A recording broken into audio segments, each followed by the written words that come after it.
L'histoire se poursuit avec un duel entre Allen et Nox. Nox déclare « Je suis le vainqueur de ce match. C'est vraiment satisfaisant de te vaincre si facilement. » Dans son esprit, Nox se dit « Même si j'ai gagné, je ne dois pas baisser ma garde car cette compétence ne dure que 5 minutes. Je dois terminer ce combat avant que le temps ne soit écoulé. » Nox essaya de rester calme afin de briser le moral des jumeaux. Il ajouta ensuite « J'ai toujours été gentil avec vous deux, mais là, je m'ennuie carrément. » Avec un sourire narquois, Nox les défia de le combattre ensemble, voulant en finir rapidement et se reposer.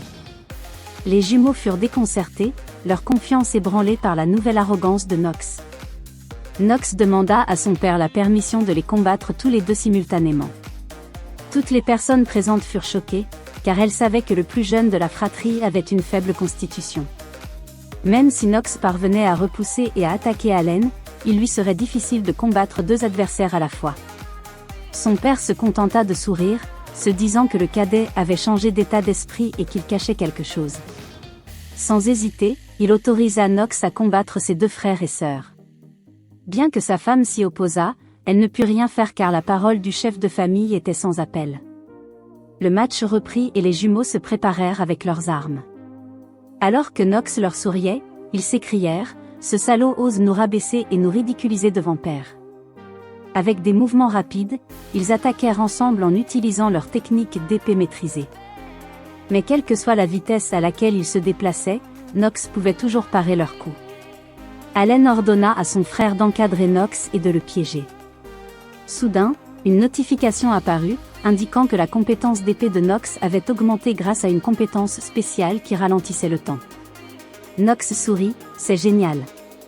Avec cette compétence spéciale, je peux anticiper leurs mouvements d'épée. Grâce à cette compétence, Nox bloqua facilement les deux épées qui le visaient, et les jumeaux finirent par entrer en collision l'un avec l'autre. Talia regardait avec étonnement, pensant « Comment cette honte familiale a-t-elle pu changer si radicalement ?» Même les visages de ses frères montrent de l'incrédulité. Nox s'approcha d'eux et dit « Au milieu d'un combat, il faut rester concentré si l'on ne veut pas être vaincu. » Les jumeaux ne purent résister aux attaques soudaines de Nox et furent rapidement expulsés de l'arène. Un élément vital du combat est d'affiner ses compétences, et c'est incroyablement satisfaisant, pensa Nox alors qu'une autre notification apparaissait, indiquant que la compétence spéciale de ralentissement du temps était terminée. Heureusement, Nox les a vaincus juste à temps, sinon il aurait perdu. Il demanda alors à l'arbitre, avec ce résultat, ai-je gagné le match ? L'arbitre déclara bruyamment Nox vainqueur, lui accordant un ticket d'entrée à l'Académie d'Eldin. Allen était furieux, ne pouvant croire que le plus jeune, qu'il considérait comme une ordure, l'avait battu de façon aussi humiliante. Nox et son père échangèrent un regard, leurs pensées étant indéchiffrables. Sa victoire acquise, Nox quitta la zone d'entraînement, marchant d'un pas rassuré, comme s'il n'avait aucun doute. Bien qu'il ait toujours été considéré comme la honte de la famille, Nox faisait aujourd'hui taire tous ses détracteurs. Pendant ce temps, Talia regardait Nox partir et s'empressa de le suivre. À l'extérieur de la salle d'entraînement, Nox était épuisé par l'intensité du combat. Il remarqua que du sang coulait de sa bouche et pensa, est-ce le résultat d'une utilisation excessive de la compétence ? Il s'avère que la compétence de ralentissement temporel du génie a une faiblesse cruciale. Si elle est utilisée au-delà de sa limite, elle inflige un affaiblissement direct. La notification indiquait que sa durée de vie avait été réduite de 2 jours et 17 heures à cause des effets secondaires de la compétence. La compétence lui ôtait définitivement la vie, ce qui entraînait une grave maladie. Je suis gravement malade. Heureusement, l'effet n'est pas apparu pendant le combat. Si d'autres le découvraient, mon ticket d'entrée à l'académie serait révoqué. Soudain, Nox se rendit compte que quelqu'un approchait. C'était Talia, qui l'avait cherché. Elle lui demanda « Pourquoi es-tu blessé ? Tu t'es blessé pendant le combat ?» Nox se dit « Pourquoi Talia doit-elle me voir dans cet état ? Je ne peux pas laisser la famille savoir que la compétence est affectée. » Talia rougit et dit « Comment as-tu pu vaincre tes frères avec un corps aussi faible ? Je crois que je t'ai mal jugé. » Talia observait le jeune maître depuis un mois. Elle avait remarqué qu'il n'avait jamais tenu de véritable épée. Le premier jour, elle avait entendu qu'il avait maladroitement brandi une épée en bois à quelques reprises. Mais comment quelqu'un comme ça peut-il gagner? Sa victoire doit être due à son talent. Je voulais lui demander comment il avait développé ses compétences et amélioré ses capacités. Cependant, une fois le combat terminé et Nox resté seul, il sembla différent. Talia réalisa que Nox n'avait pas vaincu ses frères grâce à un talent inné, mais à force de travail et de détermination. C'est alors qu'elle comprit que le jeune maître n'était pas aussi stupide que les rumeurs le laissaient entendre. Ses pensées furent interrompues lorsqu'elle vit Nox tousser devant elle. Alors qu'elle tendait la main pour le toucher, Nox la repoussa vivement et lui dit « Ne me touche jamais. C'est un comportement inapproprié. » En réalité, Nox pensait « Ce n'est pas que je sois hypocrite à l'idée d'être touchée par une femme, mais j'ai passé les 2 dernières années enfermée dans ma chambre à jouer à des jeux. Je ne suis pas douée avec les gens. De plus, ce corps n'est qu'un personnage destiné à mourir dès le départ. » En rougissant, Talia dit « Je ne savais pas que tu étais si sérieux à propos de l'utilisation d'une épée. D'après ce que je savais, tu avais un corps faible et tu te concentrais uniquement sur l'entraînement physique. Je t'ai mal jugé, et j'en suis désolée. J'ai du mal comprendre ton comportement et faire croire à tout le monde que tu étais stupide. » En entendant cela, Nox se dit « Que dois-je faire ? Elle est aussi dévouée qu'elle le semblait dans le jeu auquel j'ai joué. Même si elle est la fille d'un chevalier et qu'elle vient d'une famille importante, il est difficile pour elle d'admettre ses erreurs aux autres. » Nox dit nonchalamment « Si tu penses ainsi, j'apprécierais que tu ne parles à personne de mon nez ensanglanté. » Talia répondit « Ne t'inquiète pas, je te promets que je ne le dirai à personne, tout en s'éloignant. » Nox réplique « Assure-toi de tenir cette promesse. » Pendant ce temps, dans le bureau de la famille Renaver, le père de Nox discute avec Rothwell du talent de son fils cadet. Rothwell dit « Je ne comprends toujours pas pourquoi Nox n'a fait que se défendre contre les attaques d'Allen au début. Mais compte tenu de son jeune âge, le jeune maître semble tout à fait capable par rapport aux autres de sa classe d'âge. » Le père répondit « Tu as raison. C'est aussi ce que je ressens. Bien que je n'en sois pas tout à fait sûr, je crois que mon fils cadet a caché son talent. » Il demande à Rothwell de garder un œil sur son fils cadet pour suivre ses progrès. Je suis très curieux de savoir si le plus jeune a le talent nécessaire pour hériter du pouvoir de l'épée noire. Il poursuivit, « Je n'ai plus beaucoup de temps devant moi, c'est pourquoi votre rôle dans la surveillance de mon fils est crucial. » Avant de partir, Rothwell assura, « Je ferai de mon mieux pour garder un œil sur le jeune maître. » Ailleurs, Nox remarqua une nouvelle notification devant lui. Le monde du jeu était devenu réalité, mais les systèmes de jeu existaient toujours.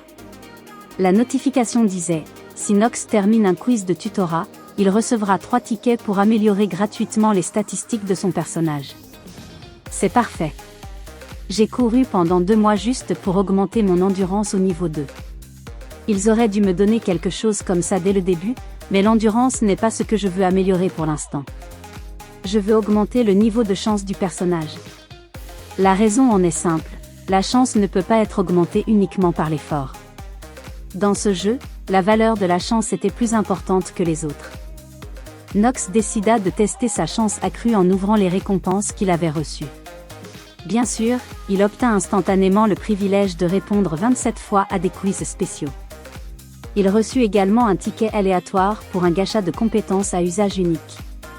Enthousiasmé, Nox utilisa immédiatement le ticket pour voir quelles compétences il obtiendrait.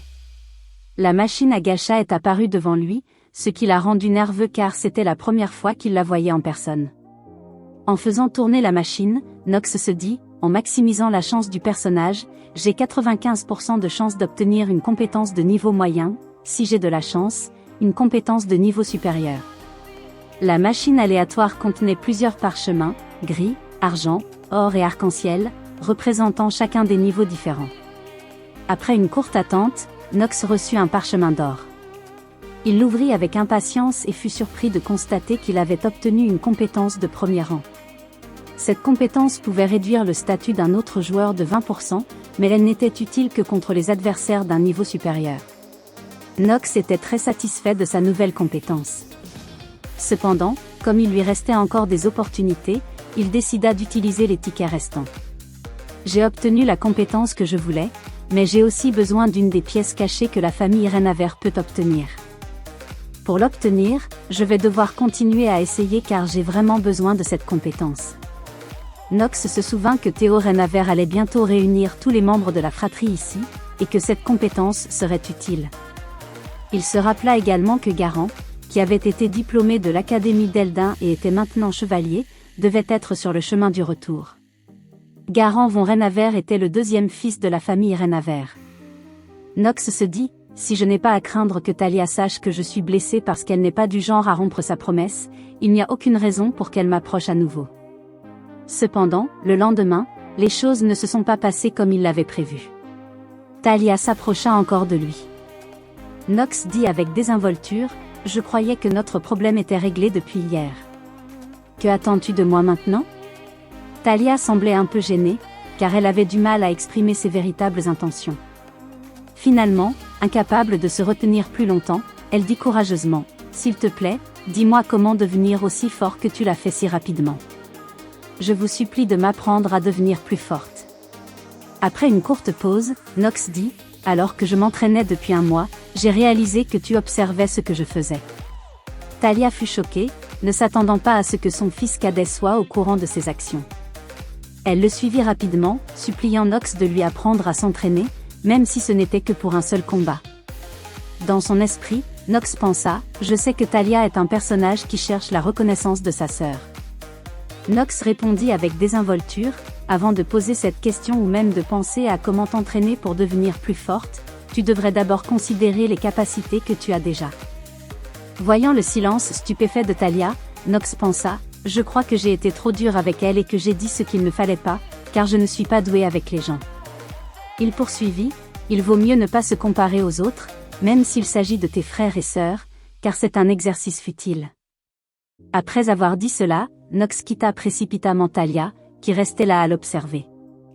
Une fois sorti de la pièce, il pensa, pour une fille qui finira par me tuer, je n'ai vraiment pas besoin de lui montrer comment je trouve les pièces cachées.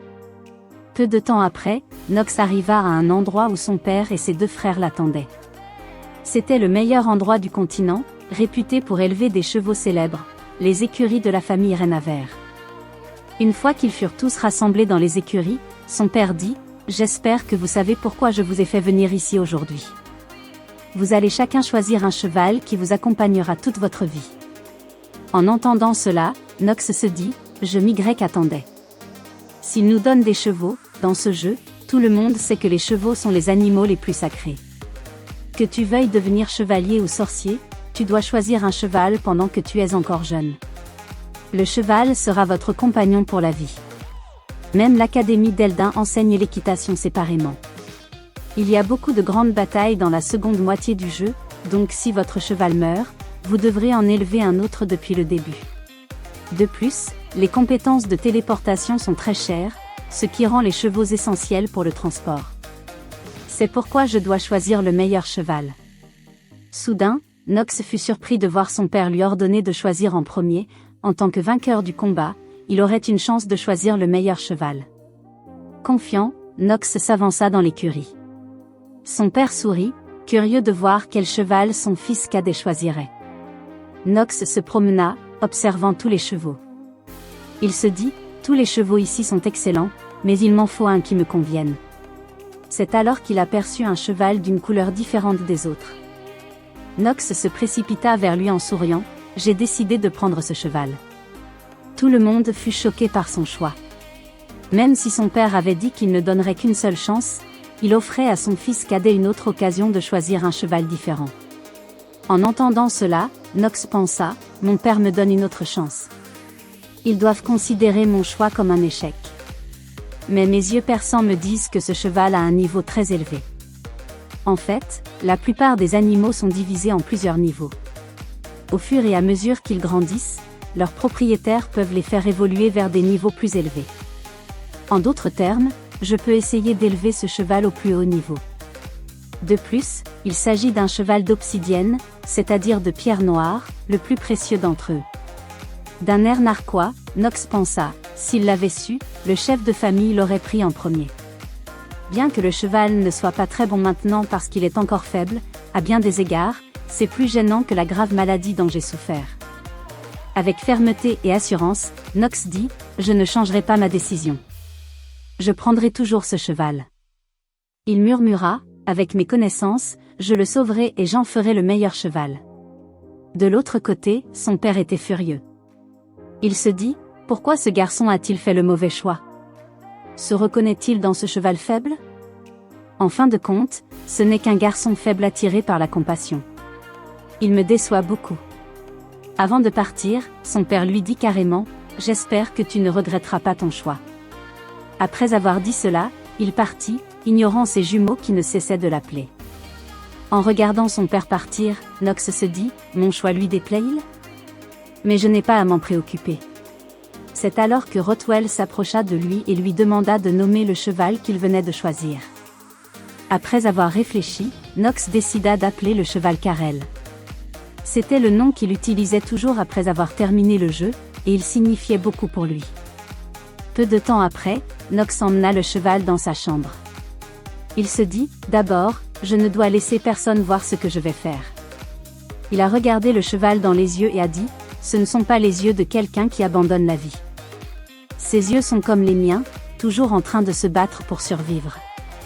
Nous partageons la même détermination à vivre plus longtemps. Nox remarqua alors que Rona se faufilait derrière lui. Surpris par le nom du jeune maître, Rona tomba. Nox ordonna à Rona de s'occuper du cheval devant lui. Rona était contrariée parce que le cheval était couché sur le lit, ce qui lui donnait plus de travail pour le nettoyer. En l'entendant grommeler, Nox rit, ne t'énerve pas, prends soin du cheval parce qu'il est malade. À contre-séhur, Rona dut s'occuper du cheval car c'était l'ordre de son maître. D'accord, tout le monde. C'est la fin de cette histoire de Manua. Restez à l'écoute pour de nouvelles vidéos, et à la prochaine fois.